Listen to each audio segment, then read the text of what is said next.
دكتور الهدى نحن نتعلم تعليم وذكر تذكيرنا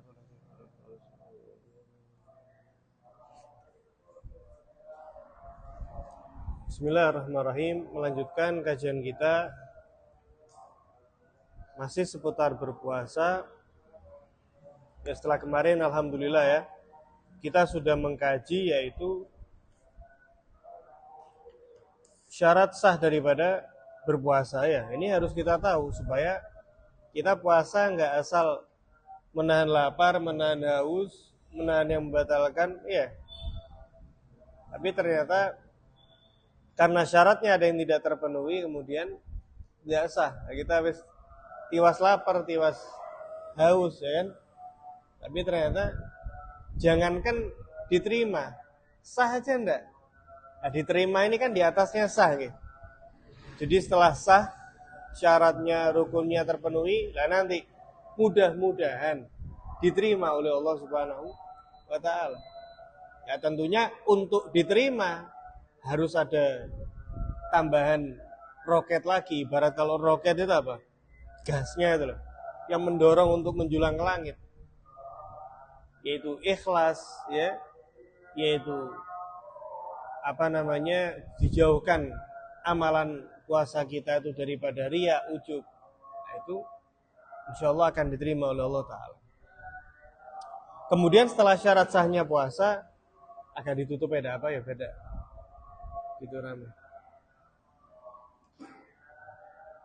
Yaitu beliau membahas tentang ada beberapa hari yang mana puasa tidak sah jika dilaksanakan pada hari tersebut. Ya qala al-musannif rahimahullahu taala wa nafa'ana bihi bi ulumi fid dharain amin. Wala yasihu shaumul idain wala ayyam tasyrik. Tidak sah puasa yang dilaksanakan pada hari raya Id, Idul Fitri maupun Idul Adha. Mengapa demikian? Ya ini sekalipun puasanya wajib ya. Maksudnya apa? Puasa qodok misalnya. Ada orang misalnya Ramadan bolong mau diqodoi. Akan wajib mengqodoi ini. Lah kok diqodoinya di hari raya Idul Fitri atau Idul Adha? Maka puasanya tidak sah. Karena dilarang kita berpuasa pada hari tersebut. Apa hikmahnya? Ada dalam sebuah hadis Nabi Shallallahu Alaihi Wasallam menyatakan bahwa hari raya Idul Fitri maupun Idul Adha itu adalah hari yang mana Allah Taala menjamu hamba-hambanya. Sehingga tidak boleh ada yang menolak daripada jamuan tersebut dengan berpuasa di hari tersebut. Menyengaja tidak mau makan, tidak minum karena sebab puasa. Nah, ini menyalahi daripada apa? Jamuannya Allah kan gitu. Ibarat kita misalnya menjamu tamunya ada yang mau makan. Nah, mesti kan apa? Kecewa ya, kecewa. Loh ya apa nih sudah disiapin? Apa kurang enak? Apa gimana kan gitu. Nah, ini seperti itu. Hari raya Idul Fitri maupun Idul Adha ini hari Allah menjamu hambanya. Sehingga tidak sah berpuasa pada hari tersebut. Sekalipun wajib. Begitu juga pada hari tasyrik, yaitu tanggal 11, 12 dan 13 Zulhijjah. Yes, 3 hari setelah hari raya Idul Adha. Wala nisfil akhir min Sya'ban. Begitu juga setengah bulan terakhir daripada bulan Sya'ban. Ya, setelah nisfu Sya'ban, setengah bulan terakhir sebelum masuk Ramadan itu diharamkan kita untuk berpuasa. Begitu pula tidak sah. Kecuali ada beberapa puasa yang sah dan boleh dilaksanakan di setengah terakhir bulan Sya'ban ini. Yaitu apa kata beliau? Illa liwirdin. Kecuali memang ini orang punya wirid, punya kebiasaan dari sebelumnya untuk berpuasa. Baik berpuasa Dawud, ya, atau puasa Senin Kamis. Jadi Senin Kamis. Pas masuk lah kok apa? Setengah terakhir bulan Sya'ban, enggak apa-apa. Atau misalnya terbiasa puasa Ayyamul Bid, yaitu tanggal 13, 14, 15 setiap bulan kalender Hijriah, okay? Nah, ini terbiasa misalnya, enggak apa-apa. Ya. Atau Ayyamusud itu yang 3 hari di akhir bulan. Nah, itu yang masuk sebetulnya. Nah, seperti itu. Kalau orang punya kebiasaan seperti itu, maka tidak apa-apa. Ya, tidak apa-apa. Dilanjutkan puasanya sekalipun masuk setengah bulan akhir daripada Sya'ban. Au nadrin, atau dia nadar. Wah, kalau saya berhasil usaha saya mau puasa 1 minggu. Mulai besok. Subhanallah, yaitu sudah masuk sudah masuk setengah bulan terakhir bulan Sya'ban. Boleh. Karena nazar ini. Au qadha, atau qadha. Misalnya ini orang lupa atau gampangin ya mungkin ya.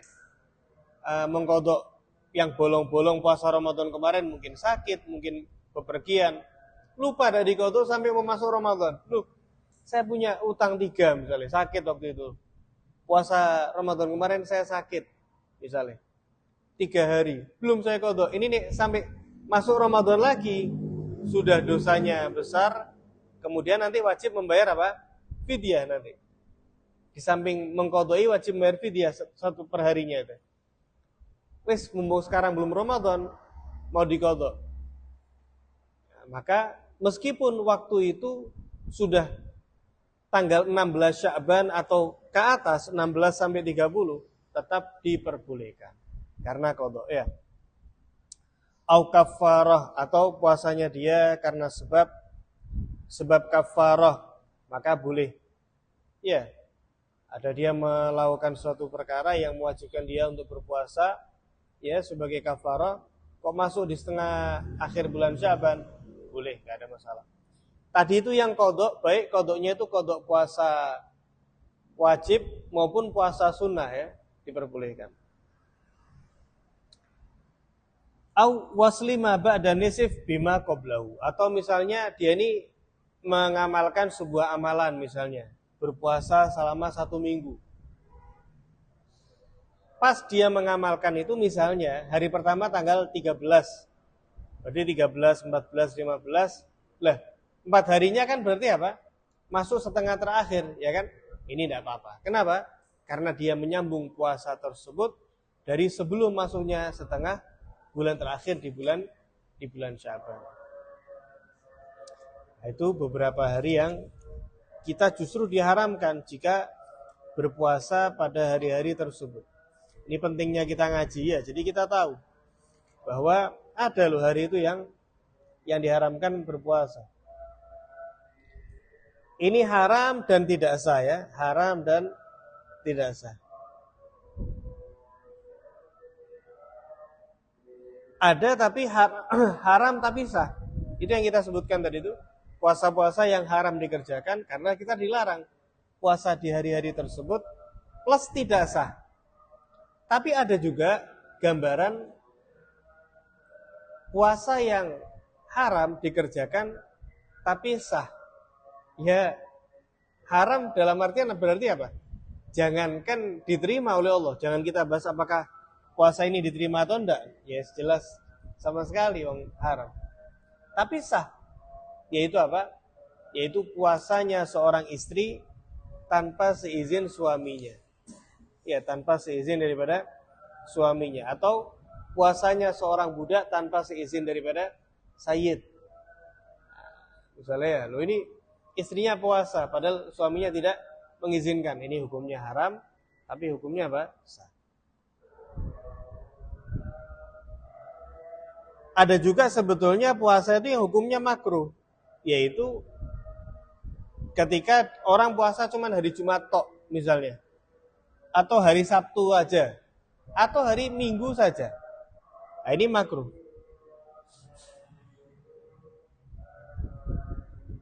Kenapa? Karena kalau hari Jumat itu masih bagus ya, yaitu idnya orang Muslim, ada Jumatan.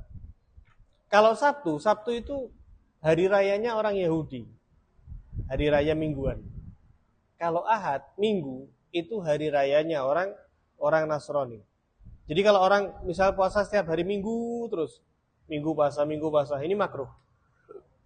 Tapi kalau puasanya 2 hari di antara 3 itu, misal apa?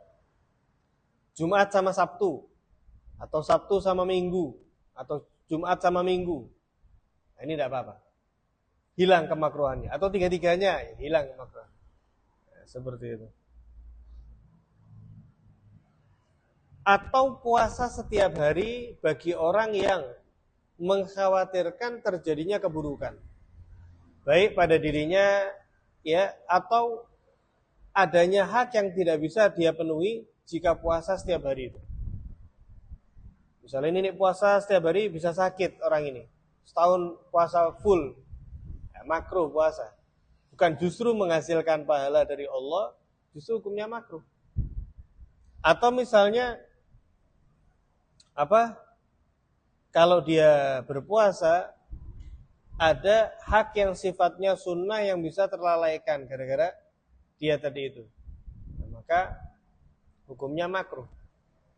Bahkan salah seorang ulama ketika ditanya oleh muridnya, "Wahai guru, saya ini kalau puasa sunnah, maka waktu antara maghrib dan isya saya itu sibuk atau banyak yang terisi dengan berbuka, sibuk berbuka, sibuk makan, sibuk minum. Tapi kalau saya tidak berpuasa, saya bisa memakmurkan waktu antara maghrib dengan isya itu dengan maksimal." Apa jawab gurunya? Tidak usah puasa, yang penting memakmurkan waktu yang sangat istimewa, yaitu antara maghrib dan isya, dengan ngaji, dengan baca rotib, dengan dan lain sebagainya, cari ilmu. Seperti itu misalnya. Sampai sini mungkin ada yang mau ditanyakan?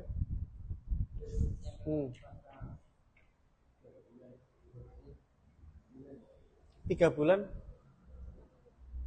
Bolehnya boleh, tidak ada masalah. Asal tidak ada bahaya untuk dirinya.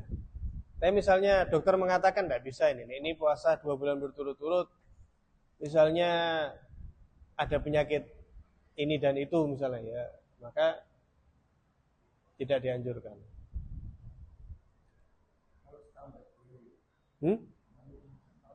Setahun full. Kalau setahun full jelas tentunya yaitu tadi tergantung orangnya. Tentunya kalau hari-hari yang diharamkan puasa kayak tadi itu tidak boleh puasa. Tapi saya punya teman itu setahun setengah setiap hari puasa selain hari yang diharamkan, karena mengamalkan apa dalail khairat itu dijazai setiap hari berpuasa. Bukan hanya itu ya, Masya Allah ini teman kemarin ketemu waktu kita multaqah itu, cuman ya Masya Allah dulu ketika masih puasa itu kurus, sekarang sudah Masya Allah langsung setahun lebih, setahun setengah itu. Oh enggak, jadi hari-hari yang diharamkan enggak, tetap enggak. Selain itu puasa, mengamalkan itu. Lebih ekstrim lagi apa? Beliau ini khidmah sama gurunya ini jualan gorengan. Jualan gorengan di Talam gitu, gorengan, full gorengan. Ini bisa bayangin ya. Ini keadaan puasa, ada di Hadramut yang super panas. Kemudian naik turun tangga, nawarin setiap kamar, bawa talam yang isi gorengan dan sambal itu, dia yang jualin untuk gurunya. Dalam keadaan puasa, datengin setiap kamar, dan setiap kamar itu makan di depannya dia. Itu luar biasa sekali ya. Luar biasa sekali. Itu sangat berpengaruh kepada apa? Kepada hawa nafsu sebetulnya. Akhirnya betul, di antara positif sekali yang bisa kita lihat, orangnya itu udah gampang marah. Mau dia apa ini, santai, tenang, senyumin aja, enjoy. Hidup ini diambil enjoy, tidak ada emosi apa. Seperti itu. Bismillah, lanjut. Berikutnya adalah syarat man yajib alaih shaum Ramadan, yaitu syarat siapa sih orang itu yang dinyatakan wajib bagi dirinya untuk menjalani puasa di bulan suci Ramadan ini. Apa saja kriterianya? Syarat man yajib alaih shaum Ramadan, yang pertama al-aqlu, yaitu berakal. Orang yang berakal maka diwajibkan untuk berpuasa. Maka dari itu orang ketika tidak berakal, orang gila misalnya, maka ya dia nggak wajib untuk melaksanakan ibadah puasa ini. Wal bulugh, begitu juga harus sudah balik. Ya, orang Islam yang berakal tadi ya, yang berakal. kemudian balik. Anak kecil tidak wajib berpuasa, akan tapi alangkah baiknya ketika sudah mulai diajak untuk berpuasa dari usia 7 tahun, seperti sholat ya.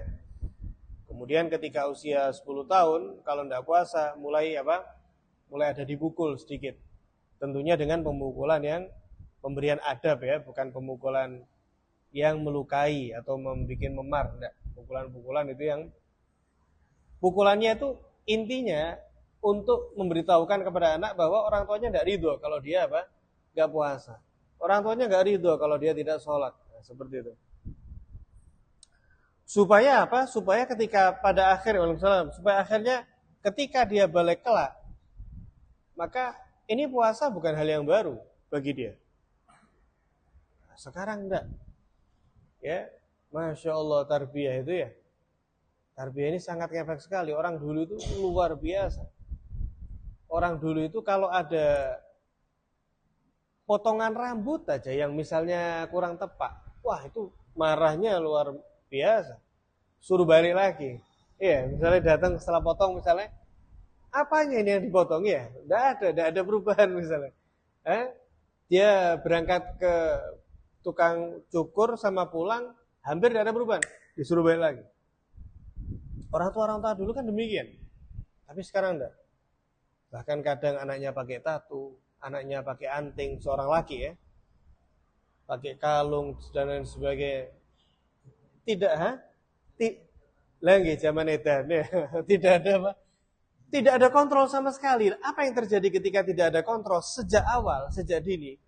Maka jangan salahkan ketika pada akhirnya anak itu ada kontrol, dia akan melawan itu. Dari kemarin, dari dulu kemana aja nih kontrol? Tidak ada. Sudah terbiasa dengan apa? Tidak ada kontrol sama sekali. Sehingga ketika kontrol itu ada, dia merasa risih akan hal tersebut. Terus hak asasi ya, terserah saya tatoan. Yang penting kan hatinya. Kalah pinter sekarang ya. Orang-orang tua sekarang luar biasa. Itulah sehingga ketika orang tua memberikan contoh yang baik dari kecil, ya tentunya ketika mengajak dengan melakukan ya, wa'mur ahlaka bis-shalah, Allah Ta'ala menyatakan apa? Perintah anakmu untuk sholat, bukan ajari anakmu. Kenapa disuruh seperti itu? Agar anak memiliki figur yang bisa dilihat, yaitu ayahnya sendiri. Maka dikatakan apa? Lisanul hal, lisan pemberian nasihat dengan keadaan, percontohan, itu lebih fasih untuk mendidik daripada apa? Sekedar ucapan saja. Sekedar ucapan saja. Sehingga bagaimana orang tuanya sahur, misalnya diajak sahur. Orang tuanya puasa, diajak puasa. Berbuka, diajak berbuka. Tarawih, diajak tarawih. Sehingga anak itu merasakan puasa ini bukan hal yang berat. Justru hal yang harus dia lakukan di bulan suci Ramadan. Kemudian wal Islam dan Islam ya. Sehingga orang kafir dia nggak sah ketika berpuasa dalam keadaan kafir, sehingga dia tidak diperintah ketika di dunia. Sekalipun nanti di akhirat orang kafir itu tetap diazab gara-gara tidak puasa. Gara-gara yang pertama dia diazab gara-gara menolak Islam. Yang kedua dia diazab juga gara-gara menolak sholat, puasa, zakat semua tadi. Tetap diazab karena itu juga. Nauzubillah min dzalik. Adapun murtad, nauzubillah, maka kalau orang murtad, kalau dia sudah balik ke dalam Islam, tetap wajib mengqadai apa yang terlewat selama dia murtad. Kemudian al-itaqah, yaitu dia mampu untuk melaksanakan daripada ibadah puasa. Mampu ini ada dua kategori ya. Mampu dalam artian mampu secara his, secara fisik dia mampu. Dalam arti bukan orang yang sedang sakit. Ya. Kemudian yang kedua, yang pertama secara his ya, secara fisik. Bukan orang sakit atau bukan orang yang tua sekali sehingga sudah tidak lagi sanggup untuk berpuasa. Karena nanti ketika ada orang sakit, maka tidak wajib. Meskipun wajib mengqadai. Atau apalagi orang yang sudah tua sekali sehingga tidak sanggup. Puasa sekarang tidak sanggup, mengqadha pun ya padha wae tidak sanggup. maka nanti beliau ini tidak lagi diwajibkan untuk berpuasa seperti itu, hanya saja sebagai gantinya wajib untuk membayar fidyah. Atau tidak mampu ini bukan secara fisik ya, akan tetapi secara syariat dia tidak mampu. Kenapa? Karena berhalangan. Baik misalnya seorang perempuan yang lagi haid atau nifas. Itu dinyatakan tidak mampu melaksanakan puasa, maka tidak wajib, hanya saja nanti wajib mengqadai. Ya ini ya.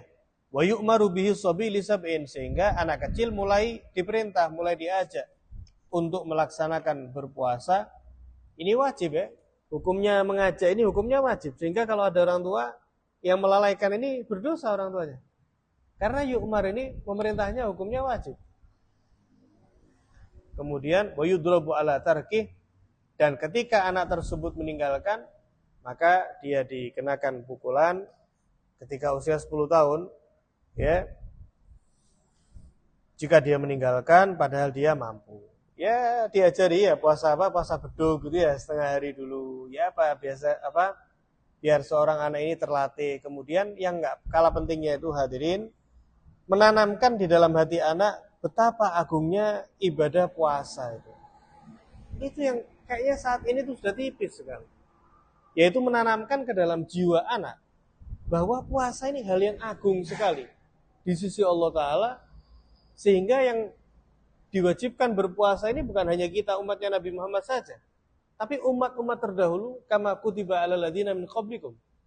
Orang-orang terdahulu pun sudah diperintah oleh Allah untuk berpuasa. Kenapa? Karena efeknya besar sekali. Nah, sehingga ketika seorang anak mengenal betapa agungnya itu ibadah puasa, itu bisa memotivasi dirinya untuk semangat berpuasa.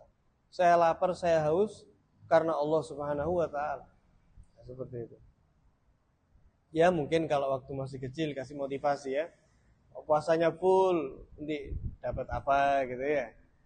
Puasanya full dapat apa. Mungkin sampai sini ada yang mau ditanyakan?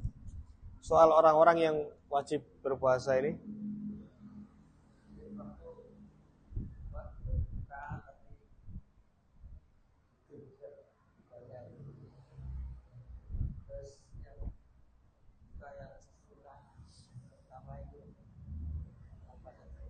Ya, seperti sebenarnya nanti ada. Jadi di antara kesunahannya puasa, nah nanti insya Allah ada itu, yaitu menyegerakan buka. Nanti kita bahas waktu itu aja Pak Ege. Setelah bab ini insya Allah itu. Nah, berikutnya adalah wa yajuzul fitr bil marad alladhi yubihu tayammum, yaitu tentang kita membahas perkara-perkara yang membolehkan orang itu untuk akhirnya tidak berpuasa. Karena agama ini sama sekali tidak mempersulit, sama sekali tidak memberatkan. Kata Nabi SAW, beliau bersabda apa? Bu'istu bil hanifiyah as-samhah. Saya ini diutus oleh Allah dengan membawa agama yang ringan sekali dibanding umat-umat terdahulu. Kata Nabi SAW juga apa? Yasiru wa la tu'asiru, basyiru wa la tunafiru. Banyak sekali dalil-dalil seputar kemudahan bagi umat ini.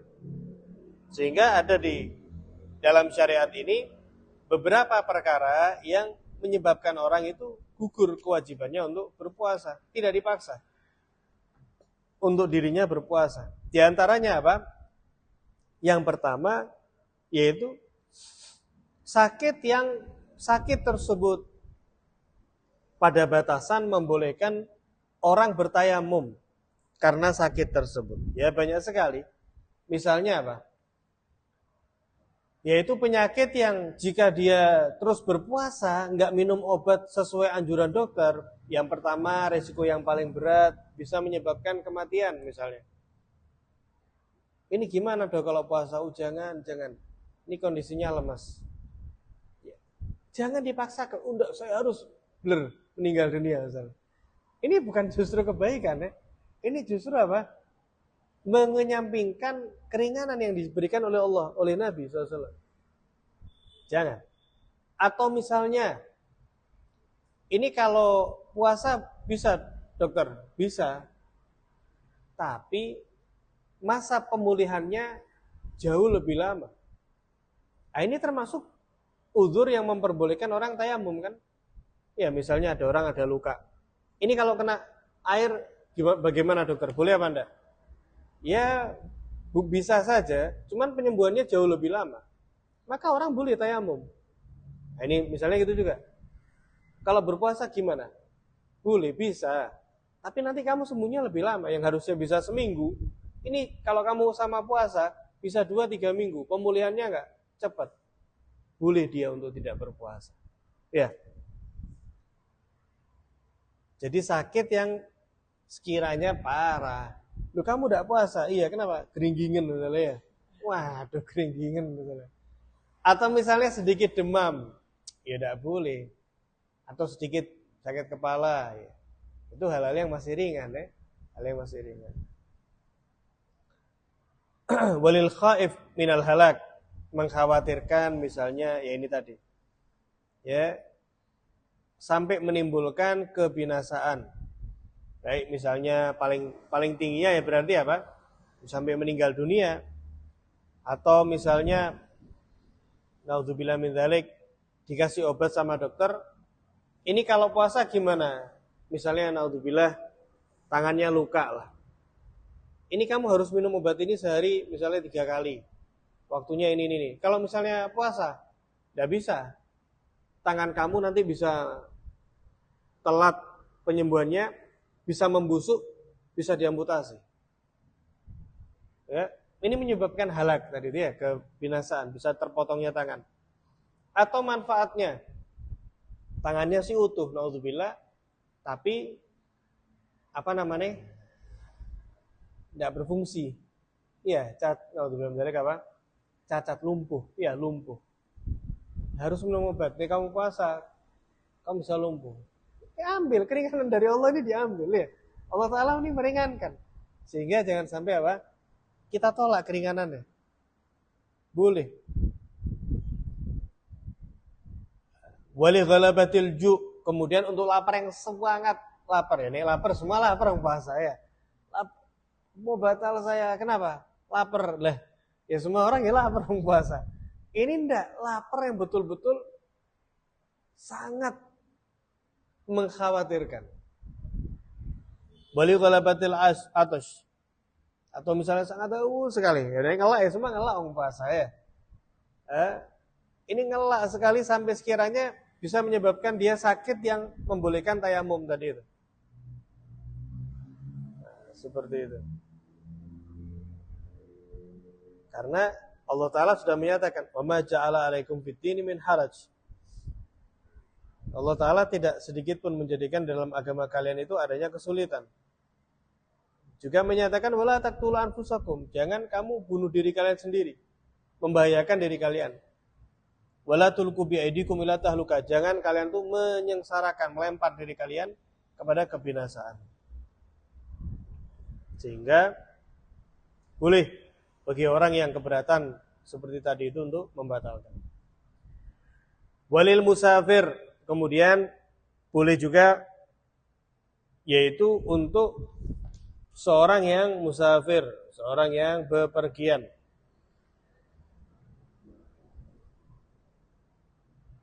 Seorang yang bepergian, perjalanan. Ya, tentunya dengan safar yang mubah ya, safaron tawilan. Safar tawil ini apa? Yaitu bepergian yang menempuh jarak masafatul qasr. Iya, kurang lebih 82 kilo. Nah, kalau sudah perjalanannya tujuannya seperti itu, maka boleh untuk tidak berpuasa. Kemudian safarnya mubah, mau apa? Mau mudik misalnya, silaturahim, mau berziarah, mau berdagang misalnya. Nah, itu diperbolehkan. Tapi kalau tujuannya maksiat, hal yang haram, mau kemana kamu? Loh, kamu kok tidak puasa? Musafir. Mau kemana? Diskotik misalnya. Naudzubillah min dzalik. Ya boleh ya. Kenapa? Dalam kaidah fikih itu disebutkan ar-rukhas, keringanan itu la tunatu bil ma'asi, tidak bisa digantungkan dengan adanya kemaksiatan. Jadi yang harusnya keringanan itu diberikan kepada hamba, tapi tidak bisa diterima oleh hamba tersebut. Kenapa? Karena dia mengambilnya karena kemaksiatan. Nah, itu tidak boleh. Ar-rukhas la tunatu bil ma'asi.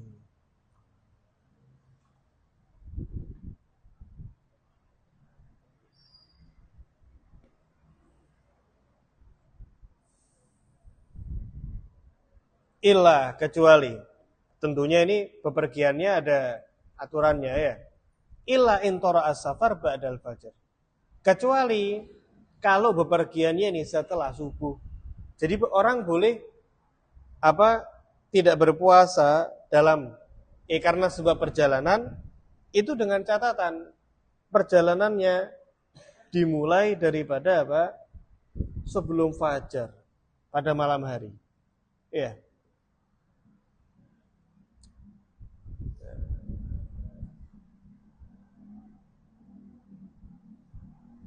Berarti kalau safarnya itu setelah subuh, maka dia tidak diperkenankan mengambil keringanan ini. Iya. Kecuali misalnya nanti tengah perjalanan dia kesulitan seperti yang tadi kita bahas lah, maka diperbolehkan. Lah terus mana yang lebih afdal? Kalau orang itu bepergian, memang boleh untuk tidak berpuasa. Tapi mana yang lebih afdal? Apakah berpuasa tetap atau membatalkan? Wa shaumu fis safar afdal in lam yatadarrar bihi. Tetap lebih afdal jika berpuasa ya dalam keadaan bepergian, namun dengan catatan jika dia tidak menerima mara bahaya dengan sebab puasa tersebut. Ya. Tapi kalau misalnya dia tahu, ini kalau puasa lemes, apalagi dia nyetir, bisa oleng misalnya, khawatir, maka afdal tidak berpuasa. Gak ada masalah. Ini keringanan dari Allah, bukan sebuah kemaksiatan, boleh diperbolehkan oleh Allah Ta'ala. Insyaallah sampai sini jelas ya. Berikutnya, sebentar.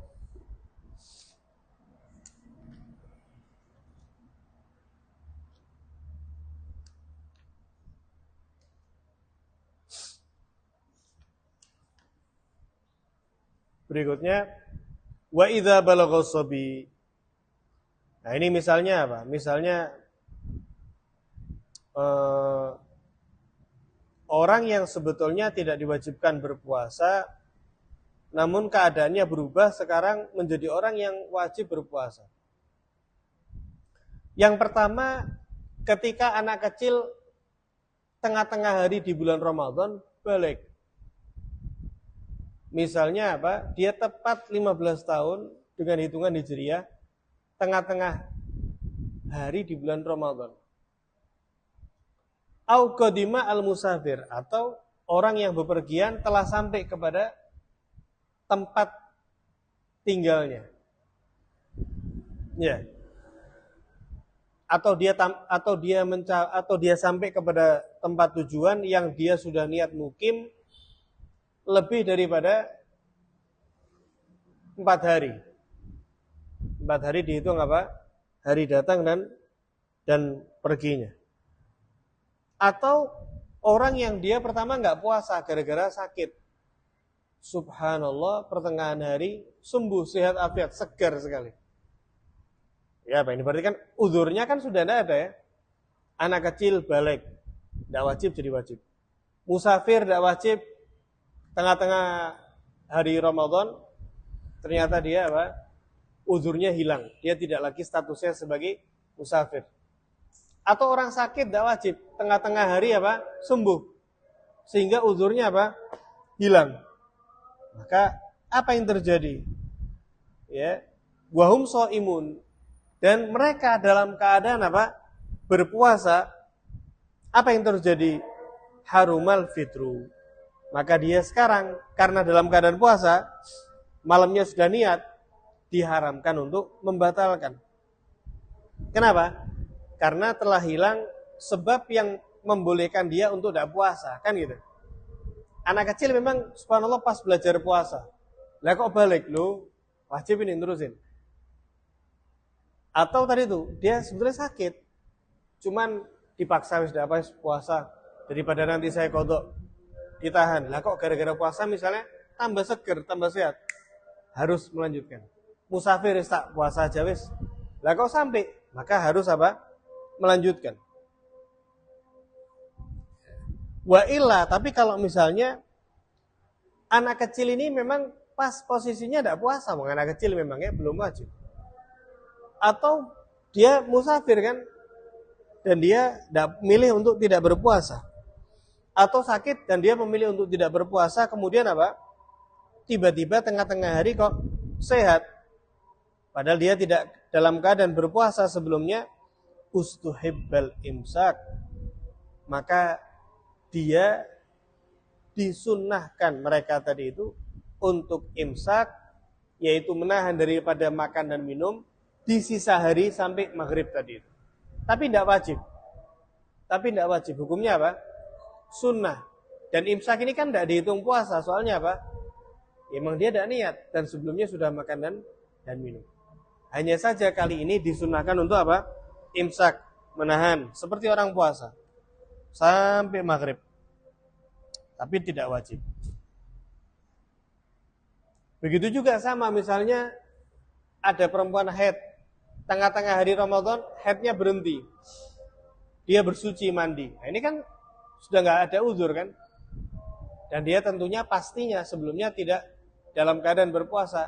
Ini juga disunahkan untuk imsak, menahan, sebagaimana halnya orang yang berpuasa sampai maghrib.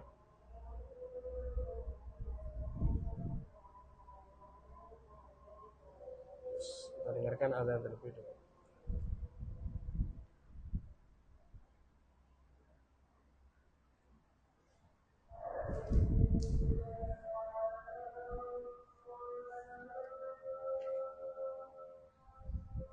La haula wa la quwwata illa billah.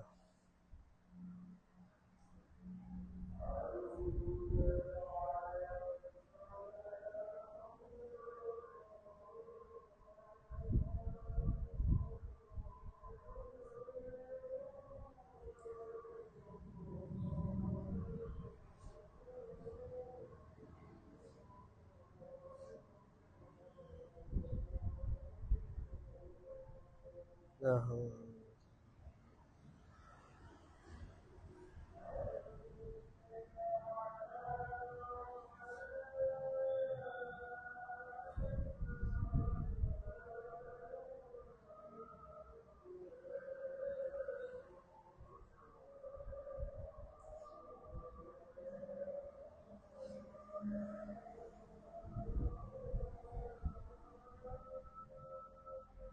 Nah,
la ilaha illallah Muhammadur Rasulullah.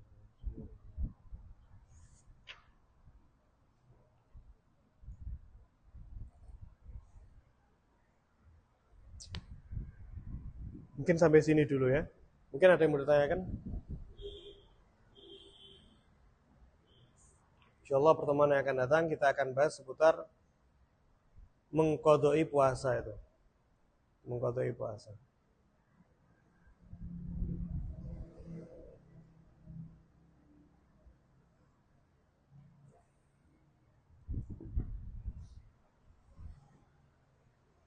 Bismillahirrahmanirrahim. Bismillah, alhamdulillah, wassalatu wassalam ala rasulillah Sayyidina Maulana Muhammad bin Abdullah wa ala alihi wa sahbihi wa man tabi'atuna ila yaumil amma ba'd. Melanjutkan kajian kita yaitu tentang fikih nikah. Masih seputar kewajiban seorang istri kepada suaminya, sesuai bimbingan daripada Nabi Muhammad sallallahu alaihi wasallam. Setelah kemarin yang terakhir yaitu apa? Berakhlak baik kepada suami, terutama kepada ibu mertua. Nah, ini subhanallah ya, Sayyid Muhammad bin Alwi al-Maliki, beliau spesifik, beliau menyebutkan apa? Di antara paling indah patuhnya istri kepada suami, yaitu patuhnya istri kepada ibu mertuanya. Karena memang sebetulnya ya, sebelum seorang itu menikah, cinta terbesarnya seorang anak itu kepada siapa sih? Kepada ibunya. Kan gitu. Rata-rata kan seperti itu.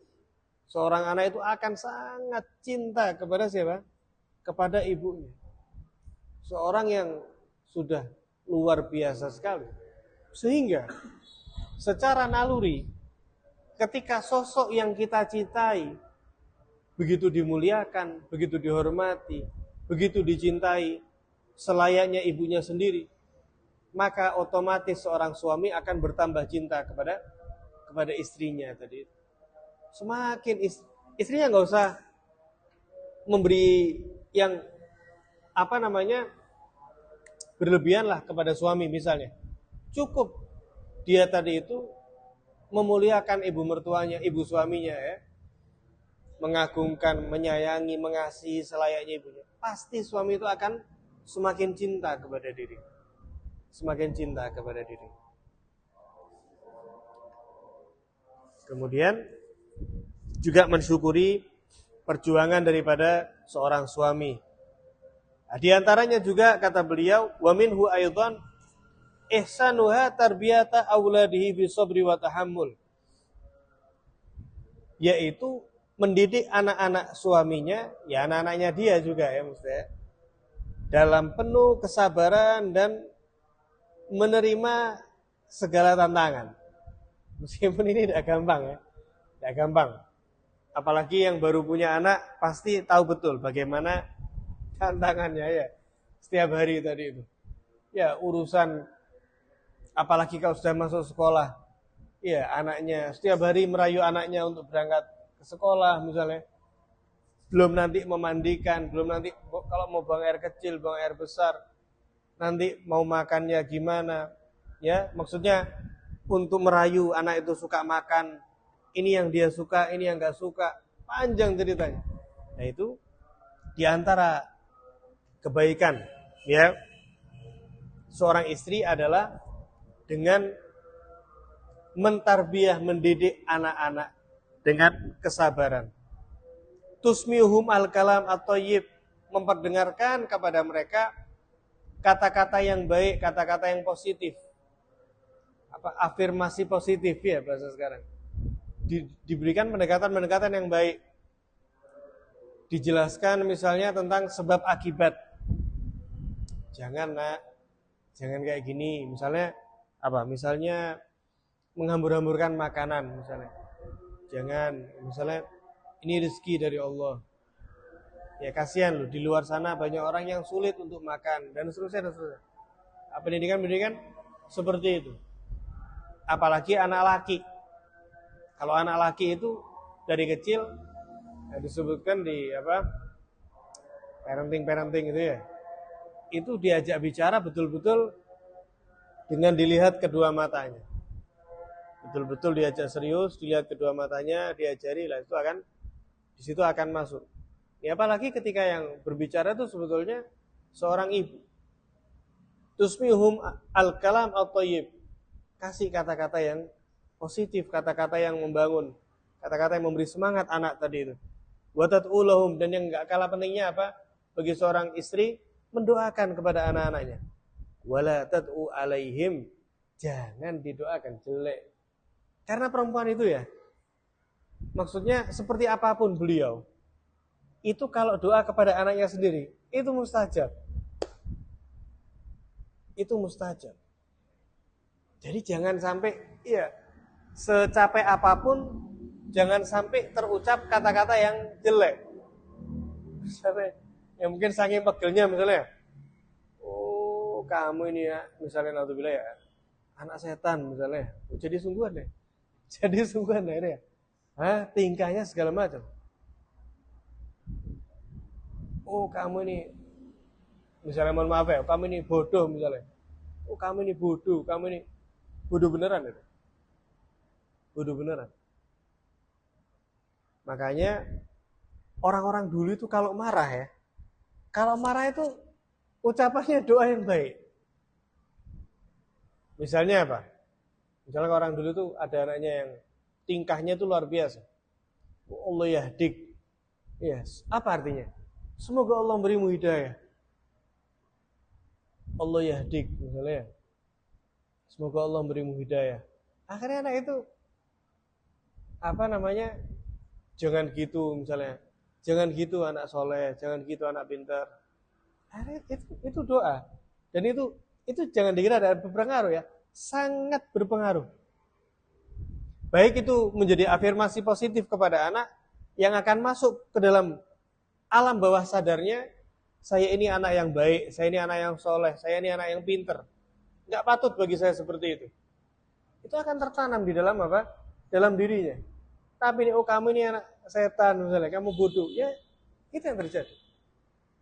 Apalagi yang terucap daripada lisan ibu, itu mustajab. Itu mustajab. Seperti itu. Sehingga di antara kewajiban istri yaitu apa?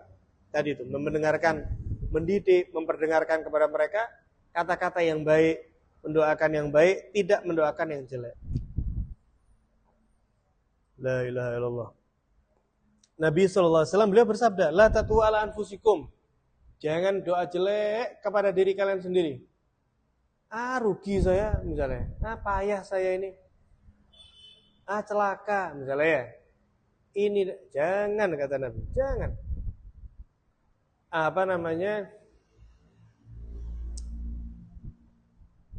Doa muwakkalun bil mantiq. Doa itu juga digantungkan dengan ucapan seseorang.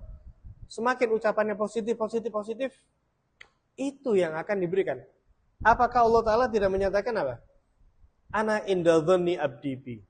Aku ini menurut prasangka hambaku kepada. Ketika seorang orang tua misalnya menyatakan husnudzon kepada Allah, ini anak bakal tumbuh menjadi anak yang soleh, anak yang pinter, anak yang bermanfaat, anak yang beruntung nasibnya. Itu terus yang diucapkan, maka Allah Ta'ala akan mengijabah itu. Karena Allah tidak akan mengecewakan kepada hambanya, apalagi harapan orang tua kepada anak, apalagi harapan ibu kepada apa? Kepada anaknya. Itu akan terjadi. Ya, kebaikan maupun keburukan. Wala tatu ala auladikum, katanya Nabi. Jangan doa-doa yang jelek kepada anak kalian. Secapek apapun, capek. Setiap orang tua mungkin capek ya. Ngadepi anak gini tapi jangan keluar kata-kata yang jelek. Jangan sampai. Karena menyesal orang tua itu sendiri. Oh, kamu ini tidak ada gunanya. Tidak ada gunanya beneran. Kamu ini sial, anak sial. Sial beneran. Na'udzubillah min dzalik. Wala tad'u ala khadamikum. Jangan doa jelek kepada pembantu. Akan terjadi. Wala tad'u ala amwalikum. Jangan doa jelek kepada harta kalian. Wis bangkrut beneran. Anak inda dzanni abdi bi. Kamu prasangka bangkrut. Tidak bakal laku ini. Bakal rusak ini. Terjadi. Allah. Kata Nabi SAW apa? Wala tuwafiqu minallah sa'atan yasulu fiha ata.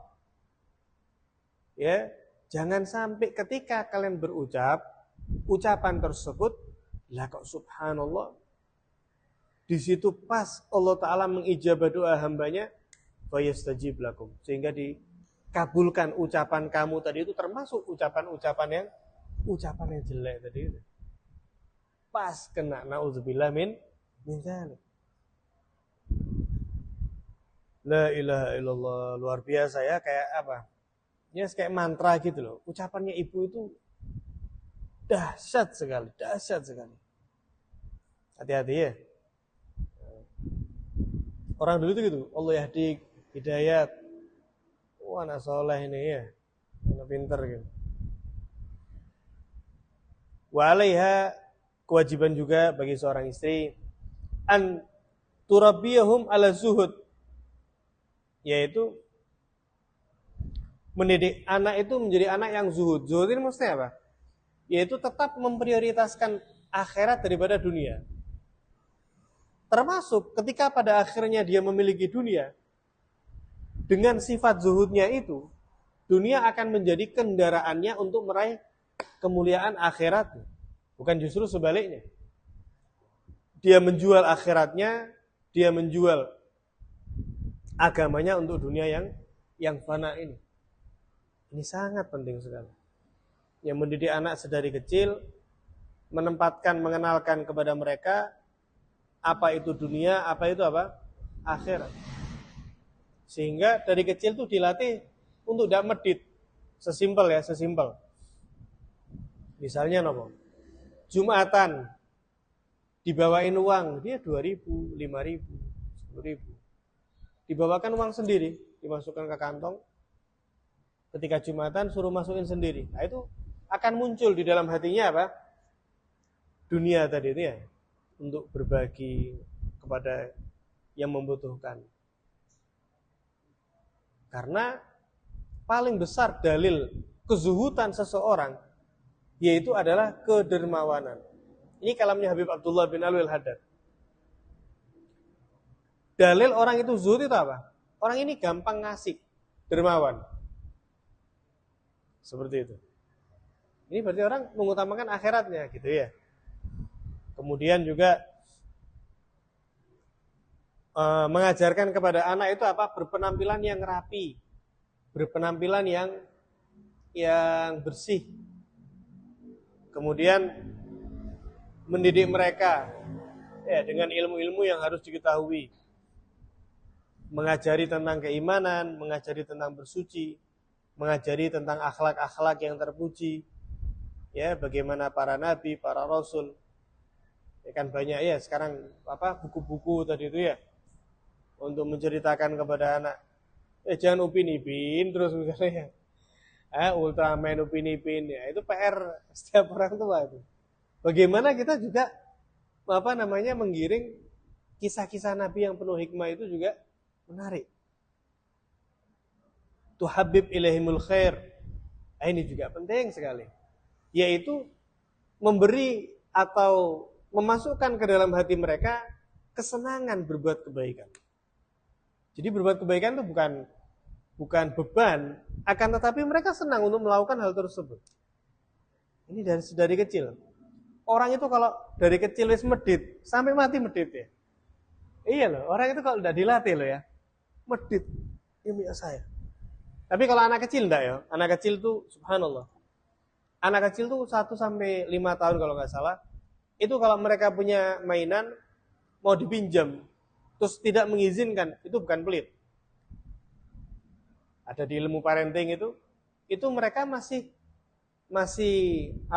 membangun mental tentang merasakan kepemilikan. Ini milik saya, seperti itu. Belum tahap kedermawanan. Jangan dinilai, medit ini anak besar ini. Enggak seperti itu. Itu juga pentingnya sebenarnya sedikit ya, yaitu mempelajari ilmu parenting itu ya, ilmu mendidik anak. Itu bukan medit, tapi mereka masih merasa ini milik saya gitu ya. Sekalipun juga kita ajari untuk berbagi. Tapi misalnya sudah SD, SMP, medit, sampai mati medit. Satu-satunya cara beda medit apa?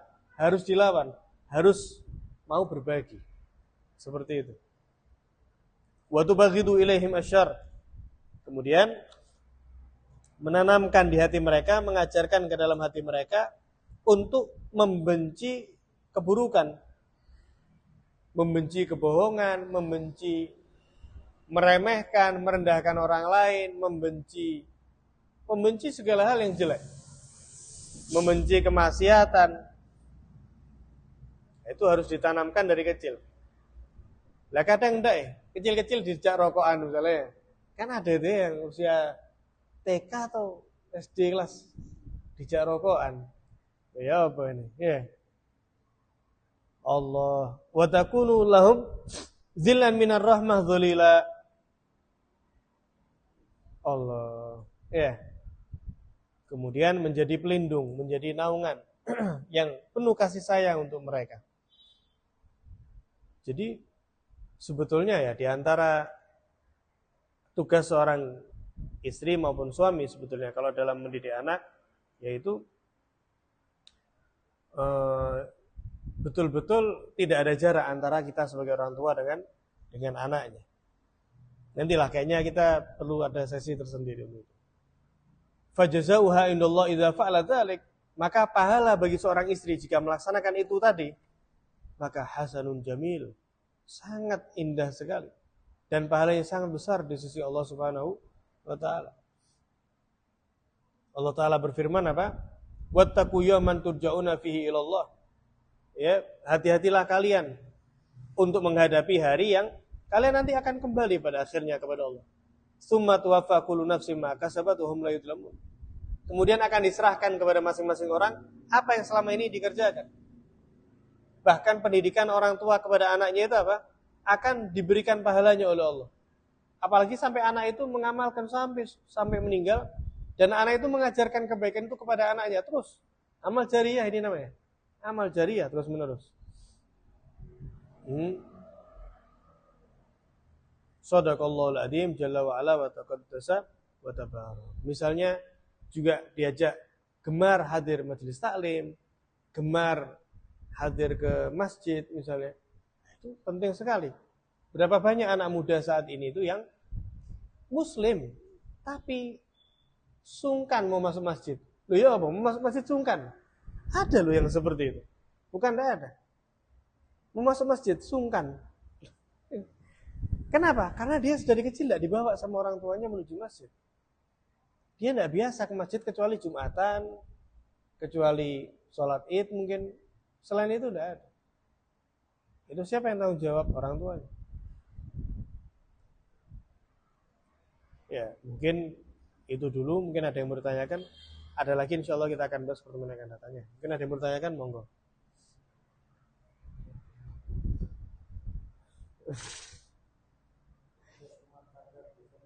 Oke.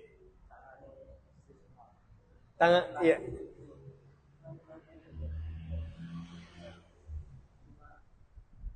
Kerja. Ini juga sebetulnya kurang tepat ya seperti itu ya. Jadi apa namanya mengurus rumah tangga itu bersama-sama. Nabi SAW itu nyapu beliau, menyuci bajunya, menjahit bajunya, sendalnya Nabi SAW ada yang sedikit robek dibetulin sendiri. Ya, seperti itu. Jangan kayak kerja job desk gitu. Oh saya kerja, kamu ini lu ya apa ini bisnis ya? Enggak seperti itu. Melainkan apa? Saling takamul, saling melengkapi yang satu dengan yang lainnya. Tentunya dengan kepekaan ya. Misalnya apa? Anaknya rewel tidak mau mandi ayahnya harus turun.